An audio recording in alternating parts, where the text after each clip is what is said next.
All right, Liverpool, how we doing? Are we good? Good stuff. Big shout. Anybody in for the Norris Green Massive? Don't shite it, it's not a gang. That's what we call our Slimming World group. We are enormous. So we are. But it's good to see you here in Liverpool. You'll probably be able to tell from my accent that you're better than me. But you don't hear that much.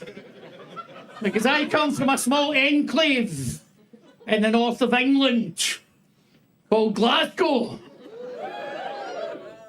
Don't often tell people I come from Glasgow because I've got preconceived ideas.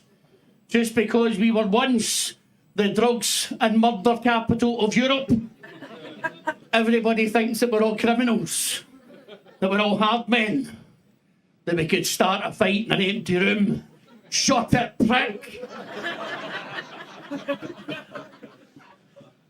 But I'm sure you would agree that's what they call stereotyping. Because there's a lot of good people in Glasgow. There's probably a lot of good people in some of the kind of shite places you come from as well.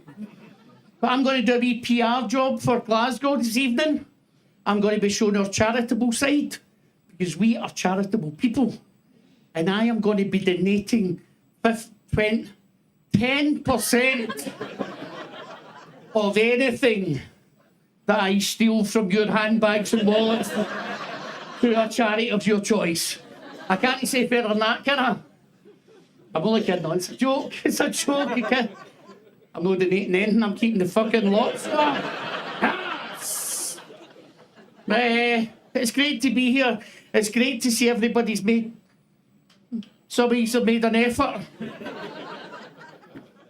Ironing your jogging trousers doesn't mean you've made an effort.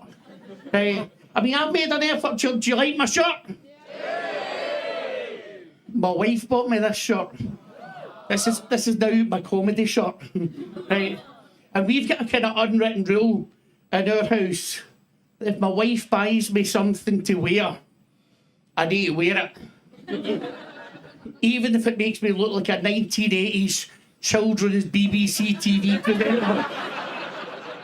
Pure pedoed up to the max. It's not the same rule for my wife. At Christmas, I bought my wife a Scotland football top and a gimp mask.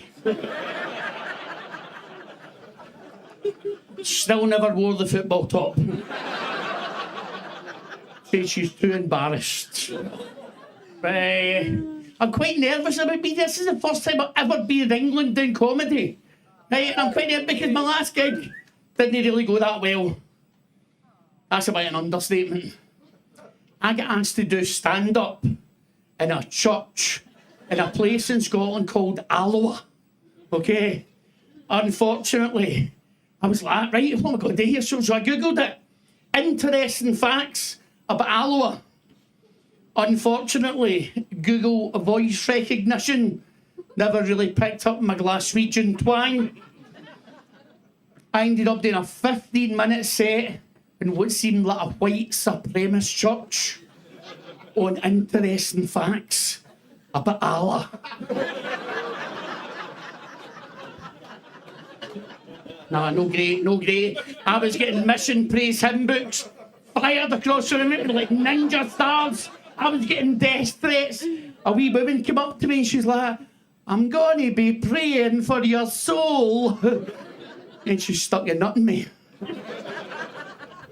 But then I heard once I had left, two of the wee women were so inspired by my talk that they've set up their own Muslim lingerie business.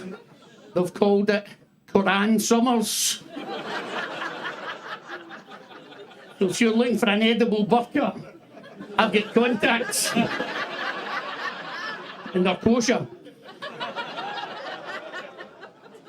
We'll just keep to the end of January where everybody made kind of New Year's resolutions. I made a resolution I was going to lose weight.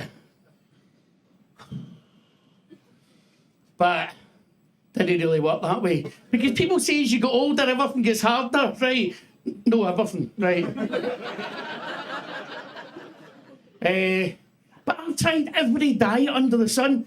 I'm one of these guys that's tried all the obscure diets. Has anybody tried obscure diet? You know, like the boiled egg diet and stuff like that? Anybody tried any diets? No, because we're all body perfect here in Liverpool. I'm going to give you a wee tip. Never do the cabbage soup diet. Because there's side effects. I done it once. I was lying in bed with my wife. We were spooning. I farted and I broke her hip. That's how potent it was. But I'm doing one just now. I'm doing the one, you know the one where you get the shakes? What do you call that? What's the one with the shakes? Heroin. Right. Because let's face it, Liverpool, you never see a fat drug addict, do you? Might not be socially acceptable, but fucking works, so it does. I'm not going to lie to you. I tried it. I was talking to my heroin consultant.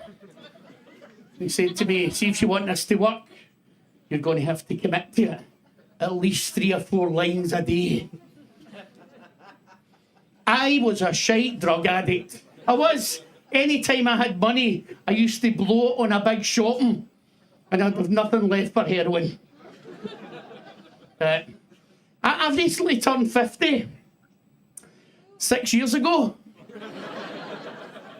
And I'm going through a bit of my midlife crisis. Because I've recently came out to my family.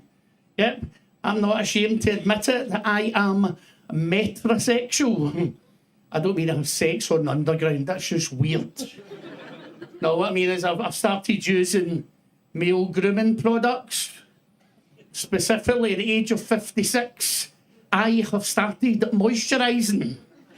There be any male moisturisers in the room? You moisturise? You moisturise? Do you use fucking chip fat? No disrespect, right? But you're probably along the same lines as myself. Too little, too late. Because I think of me moisturising at the age of 56. It's a bit like, you know when your partner tells you to put the kids' bikes in the shed in like November, and you've got the best intentions in the world to do it, but then you forget, and you leave those bikes out, and they take a bit of a battering with the wind and the rain, and then you come back like April, like a pure hero, give those bikes a wee scoosh, it's a Scottish term, wee spray of WD-40, and expect them to be rideable. Bill in my face. My face has took a battering for the last 56 years, and I give it a wee massage of Nivea for men, and expect me to be rideable. I can assure you, I'm no. Ask my wife. But it's not until you hit these kind of landmarks, like me turning 50, 55, when you hit these landmarks, you start to evaluate your life. And I've realised I've been looking at my life with kind of rose-tinted glasses. Think it's better than it actually was, especially my school days. I'm remembering my school days as if they're like something out of a high school musical. Me being Zac Efron, of course. That was until I got a flashback to the time me and my mates get caught sniffing glue and get sent to the headmaster's office to get expelled. I don't remember us all jazz handsing up the corridor like that. We're all in this together. No. As I'm going to get a full forcer right in the balls to my dad when I go home tonight. Because let's face it, school days were brutal days. When the school was harsh, wasn't it? You get away with absolutely nothing, especially for your peers. That's your pals, okay? Every day's a school day. I think of wee Jabo Jarvie. Wee Jabo followed through with a fart in first year in home economics. While we're making scones, I may add. You're called Gingo for the next 4 years. or who could forget John Fish? I will guarantee you, every school has had a John Fish experience. He hit a stoner. That's Glasgow for erection. In the boys' showers when I was in third year. Never come back to school. Wasn't a big loss. He was a shite PE teacher anyway.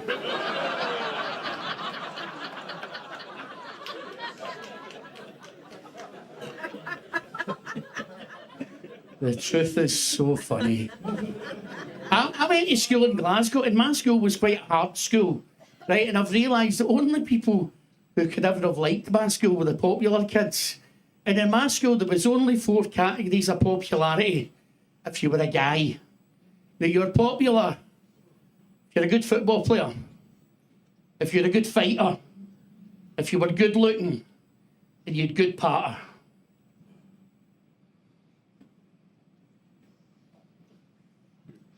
Sadly, I didn't really fit any of those 4 categories I'm on for you. You don't win the popularity stakes, but you're a wee fat guy with a German helmet haircut and elasticated trousers that are reeking of pish. Sadly, the worst thing about that last statement, the pish wasn't even mine. I was poor growing up. I used to have to share a bed with my twin brother. Aye, there's 2 of us. We're like a Glaswegian equivalent to Jedward. With diabetes and stretch marks. What a catch we were. But my brother had the unfortunate curse of being a bedwetter, whereas I had the unfortunate curse of being a sleepwalker. So he would saturate his side of the bed in the middle of the night, then roll over into my dry side while I'm wandering about, trying to do a job in a cupboard or something. I can't remember. I was sleeping. I was 14 before I realised I never wet the bed. Brutal. But the only thing, I'm going to finish with this, the only thing I was actually good at school was table tennis. And at one point I played for Scotland. And some places that gets a round of applause, but that's up to you. But it doesn't matter how much I kind of bum myself up. You can't bum yourself up more than your mother does, can you? She's always telling her pals, usually through a clairvoyant these days because her pals are all dead. It's like, oh, I wish your Ronnie stuck in at the table tennis. Took him all over the world, so I did. Took him all over the world. I went to York once and I get pumped with England. But what table tennis done for me is it made me quite competitive. I say I'm competitive, I'm a bad loser. Have we got any bad losers in the room? Hey, I'll guarantee you I'm a worse bad loser than you. And I've got 2 very quick stories to prove it. Okay, firstly, a couple of years ago we were having a family barbecue and I was playing my 6-year-old nephew at French bowls. None of your Kirby shite for me. I'm worth a few quid these days, right? And I don't know what was worse. The fact that I'm trying my hardest to beat this 6-year-old or the fact he beat me. And he didn't just beat me. He mooned me. Like pants down, mooned me. And I'm trying to kid on, it still bothered me. And I was like, that shouldn't be my... That's a cracker. Come here. Just to let you know, your daddy's Santa. Get it up, yeah. It's bad, isn't it? But not the worst. When I was 12, I went to a caravan park with my auntie and uncle and my cousin Gail. And one day, me and Gail were playing swing ball. You know what swing ball is? It's like tennis for fat people. Right, it's just on a string, you don't have to move, just... And me and Gail were playing swing ball. And Gail beat me. It said game of swing ball. And I inadvertently let it slip out that she was adopted. Still not the worst. I forgot about it for about 30 years.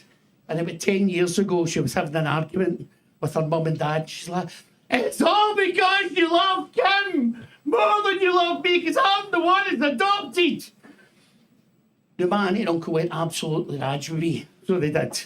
Because, I mean, you've all seen long lost families, and I'm genuinely not here to make a joke about people who put their kids up for adoption, because I know it must be one of the hardest decisions anybody has to make. But the reason they never told her she was adopted was because she wasn't. But just a wee line in the sand. You beat me at swing ball, there will be consequences. Ladies and gentlemen, people of Liverpool, you've been super. Thank you so much. Everybody,